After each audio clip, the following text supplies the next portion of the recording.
Friends, welcome back. आज की इस वीडियो में हम लोग स्टार्ट करने वाले हैं फिजिक्स क्लास 10th का चैप्टर 1, जो वेरी मोस्ट इम्पोर्टेंट है। और यहीं से हम लोग फिजिक्स की शुरुआत करने वाले हैं और जिस प्रकार से शुरुआत होगा उसी प्रकार से हम लोग धीरे धीरे करके और हर एक चैप्टर को 100% कवर अप करने वाले हैं, ठीक है ना। जिसमें हर एक चैप्टर के टॉपिक को हम लोग समझने वाले हैं, ना कि एक एक क्वेश्चन को करने वाले हैं, ठीक है ना। तो यहाँ पर आपको बस फिजिक्स को एंजॉय करना है, ठीक है।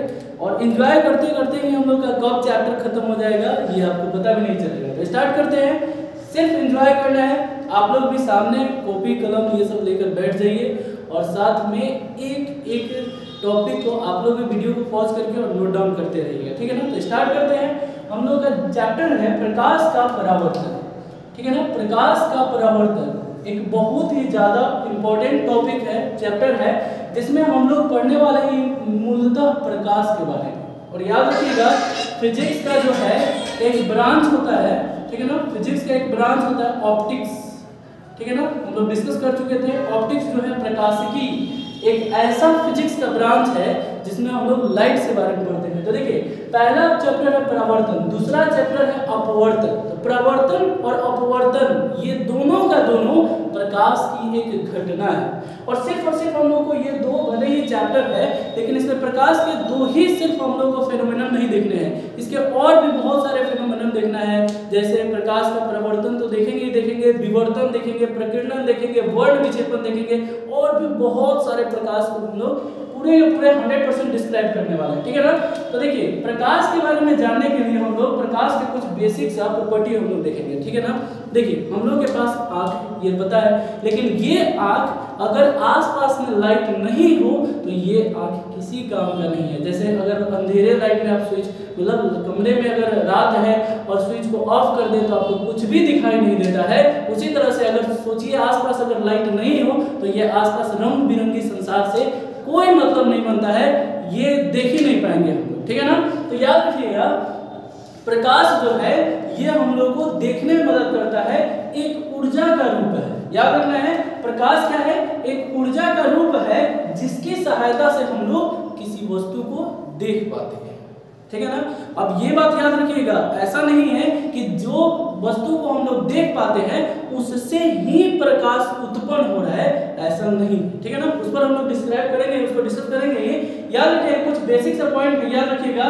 प्रकाश एक ऊर्जा का रूप है जिससे हम लोग किसी वस्तु को देख पाते हैं।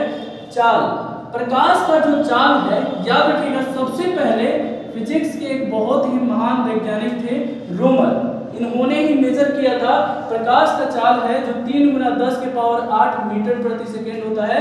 और इसको अगर हम लोग किलोमीटर में कन्वर्ट करें तो क्या करेंगे, 1000 से यानी 3 के 10⁻³ से भाग दे देंगे तो क्या हो जाएगा 3 × 10⁵ किलोमीटर प्रति सेकेंड हो जाएगा। ये प्रकाश का चाल हो गया, कुछ बेसिक बात। उसके बाद प्रकाश जो है एक अणुचुंबकीय तरंग होता है, ठीक है ना। याद रखना है अणुचुंबकीय तरंग होता है या प्रतिचुंबकीय भी बोल सकते हैं इसको, ठीक है ना। प्रतिचुंबकीय तरंग दैर्घ्य होता है, ठीक है ना। तरंग दैर्घ्य होता है, ये क्या होता है तो देखिए तरंग दैर्घ्य मतलब होता है वेवलेंथ, ठीक है ना। और ये एक ऐसा एनर्जी है जिसको प्रवाह करने के लिए किसी भी प्रकार के माध्यम की आवश्यकता नहीं होता है, ठीक है ना। जैसे सूर्य से प्रकाश आता है, अगर उसको किसी माध्यम की आवश्यकता होती तो पृथ्वी तक प्रकाश नहीं आ पाता, क्योंकि पृथ्वी के चारों तरफ वायुमंडल है, लेकिन वायुमंडल के ऊपर क्या है, निर्वात है, कुछ नहीं है, तो उसमें प्रकाश तो आता ही नहीं है। लेकिन प्रकाश धरती पर आता है, इसका मतलब प्रकाश एक ऐसा ऊर्जा का रूप है जिसको प्रवाह करने के लिए, जिसको ट्रैवल करने के लिए किसी भी प्रकार के माध्यम की आवश्यकता नहीं होती है। अब हम लोग देखते हैं प्रकाश जो होता है, देखिए हमारे आसपास में हम लोग हर एक वस्तु को देख पाते हैं, लेकिन हर एक वस्तु प्रकाश उत्पन्न नहीं करता है, लेकिन देख तभी पाते हैं जब उससे प्रकाश हमारी आंखों तक आता है, ठीक है ना।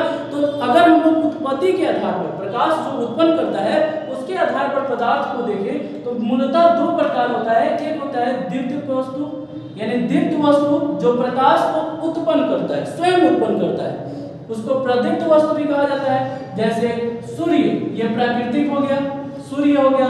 उसी तरह से जुगनू भी होता है, जुगनू हो गया, है ना। जलता हुआ बल्ब, याद रखिएगा बल्ब का आपको जब भी एग्जांपल देना है ये जलता हुआ बल्ब बोलना है, ठीक है ना।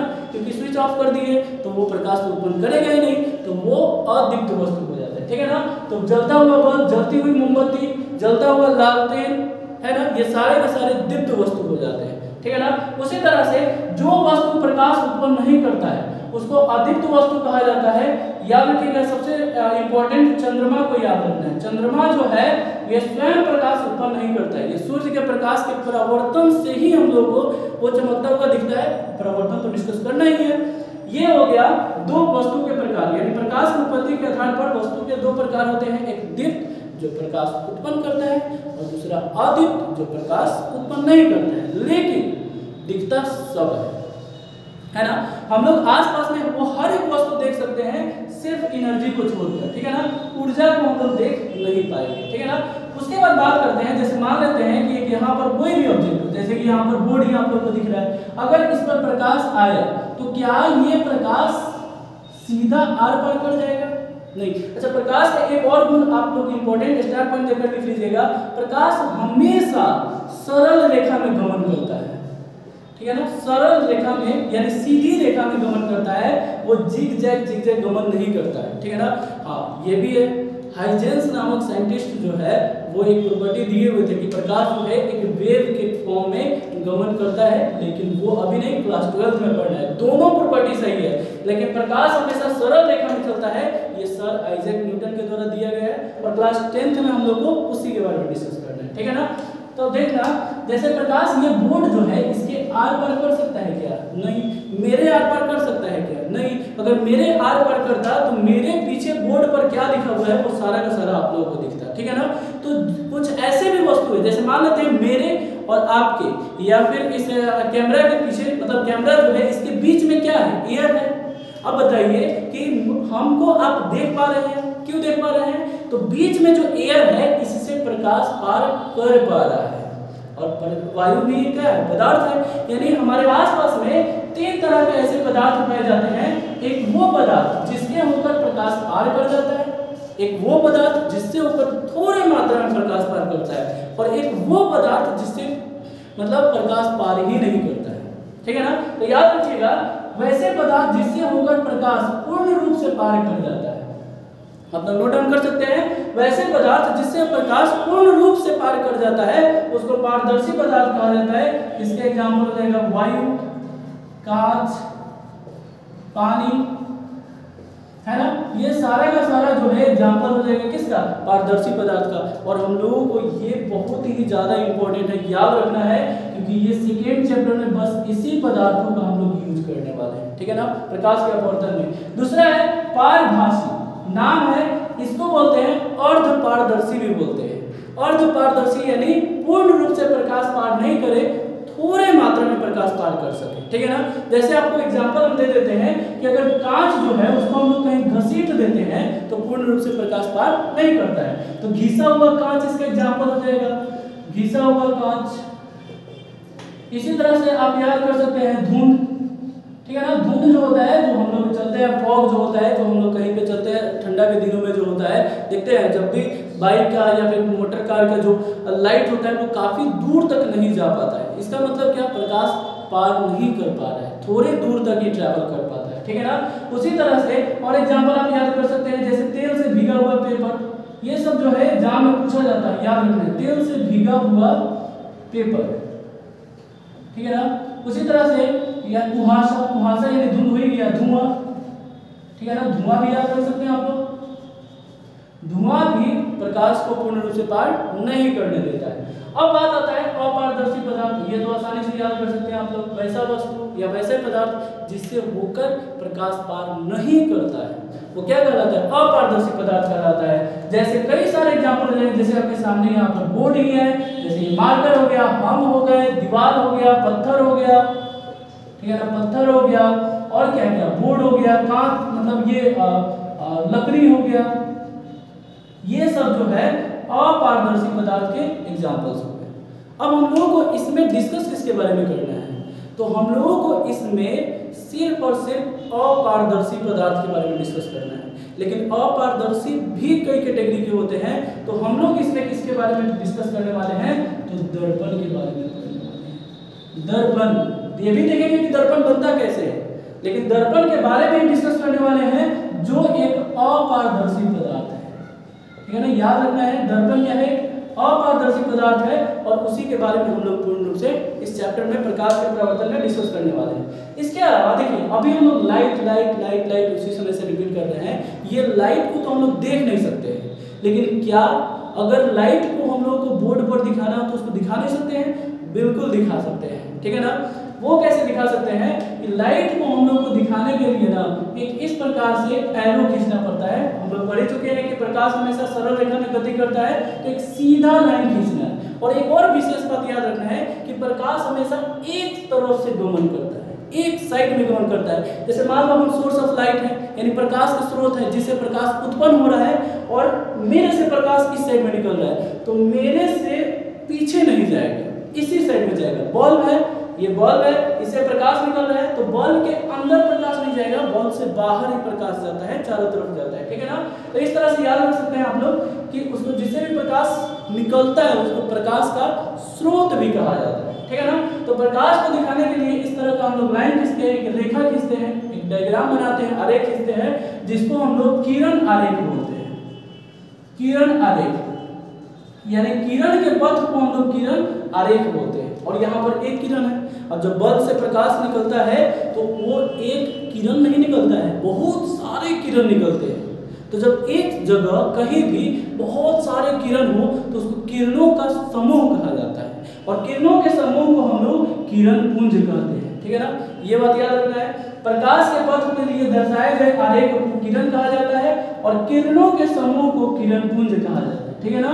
और जब भी आप किरण दिखाएंगे तो एक साइड एरो जरूर देंगे। एक लाइन खींच देने से काम नहीं चलता है, क्योंकि दिखाना होता है कि प्रकाश किस दिशा में ट्रैवल कर रहा है, ठीक है ना। तो इस तरह से हम लोग का किरण पुंज हो जाता है। अब किरण पुंज जो है कई प्रकार के हम लोग क्रिएट कर सकते हैं, निर्माण कर सकते हैं, ठीक है ना। और वो मेनली 3 प्रकार के होते हैं, उसको हम लोग देखेंगे नेक्स्ट स्लाइड में, ठीक है। तो यहाँ पे आप लोग बहुत ही प्यार से समझिएगा, अभिसारी किरण पुंज, अपसारी किरण पुंज और समानांतर किरण पुंज, ये होता क्या है तो ध्यान से समझिएगा आप लोग। देखिए हम लोग जो है एक बचपन में लेंस का उपयोग करते थे, ठीक है ना। इस तरह का लेंस होता था और नीचे जो है एक पेपर का टुकड़ा हम लोग रख देते थे और सूर्य के पास ले जाकर और उसको हम लोग ऐसे रखते थे। तो ये पेपर करता क्या था, इस तरह से जब बहुत सारे किरण इस पर आते थे, बहुत सारे किरण को, ये जब इस पर किरणें बहुत सारी आती थी, इसका काम क्या है, इन सभी किरणों को एक जगह इकट्ठा करके, ऐसे एक जगह इकट्ठा करके और इस पेपर पर लाता था, और बहुत ज़्यादा हीट होने के कारण वो पेपर जल जाता था। तो यहाँ पर हो क्या रहा है, बहुत सारी किरणें किसी यंत्र या किसी भी वस्तु की सहायता से किसी एक बिंदु पर आकर जमा हो रही है। तो जब बहुत सारी किरणें यानी किरण पुंज किसी एक बिंदु स्रोत पर आकर मिलती है तो उसे अभिसारी किरण पुंज कहा जाता है। अभिसरित होना यानी मिलना, ठीक है ना। सेकेंड वन है अपसारी किरण पुंज। इसका डिफाइन भी कर लीजिएगा आप लोग कि वैसे किरण पुंज जो किसी एक बिंदु पर आकर मिलती है, वैसे किरण पुंज जो किसी एक बिंदु पर आकर मिलती है उसे अभिसारी किरण पुंज कहा जाता है, ठीक है ना। सिमिलरली अपसारी किरण पुंज क्या है, अप मतलब बाहर की तरफ जाना, ठीक है ना। तो यहाँ पर हम लोग क्या करते हैं कि अगर मान लेते हैं एक बल्ब ले लेते हैं, ठीक है ना। तो एक बल्ब जो होता है इसे जब प्रकाश निकलता है, ठीक है ना, तो ये चारों तरफ क्या हो जाता है, फैल जाता है। तो यहाँ पर हो क्या रहा है कि एक बिंदु स्रोत से बहुत सारी किरणें जो है, बहुत सारी किरणें बाहर की तरफ निकल रही है। तो जब बहुत सारी किरणें बाहर की तरफ निकलती है ना तो उसको बोला जाता है अपसारी किरण पुंज, यानी वैसे किरण पुंज जो किसी बिंदु स्रोत से निकलकर चारों तरफ फैल जाती है, तो उसको अपसारी किरण पुंज कहा जाएगा। और नामी है समानांतर किरण पुंज। अब बात करते हैं कि समानांतर किरण पुंज क्या है, तो एक दूसरे के समानांतर प्राप्त किरण पुंज को, और समानांतर पता ही आपको क्या होता है, उसके बीच की दूरी हमेशा क्या होनी चाहिए, बराबर होनी चाहिए। अब बात करते हैं समानांतर किरण पुंज प्राप्त कैसे हम लोग कर सकते हैं, ठीक है ना। तो इसको हम लोग आगे हम लोग पढ़ने वाले हैं एक समतल दर्पण, ठीक है ना। समतल दर्पण से इसको प्राप्त किया जाता है, समतल दर्पण से प्राप्त करते हैं हम लोग।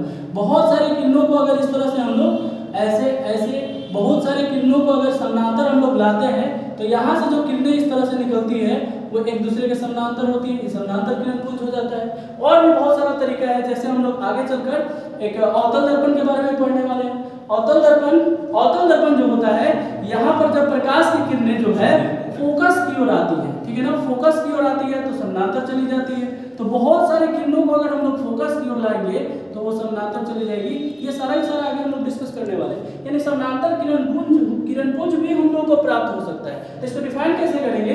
एक दूसरे के समानांतर प्राप्त किरण पुंज को समानांतर किरण पुंज कहा जाता है। यानी इस प्रकार से जो है हम लोग का जो प्रकाश का जो हम लोग का इंट्रोडक्शन था वो समाप्त हो जाता है।